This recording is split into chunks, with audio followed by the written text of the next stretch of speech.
Go ahead and hit the bottom of the button. Fuel relay just clicks. Checked all grounds. They're fine.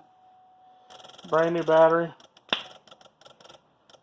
Changed the fuse block. Dude, hit the bottom of the button. Hold it. Don't know what it is. Done pulled all the connections off the BCM and cleaned them. Everything appeared fine. I've tried swapping relays and fuses and nothing seems to be working. The dreadful C6 Vet. No start, no crank.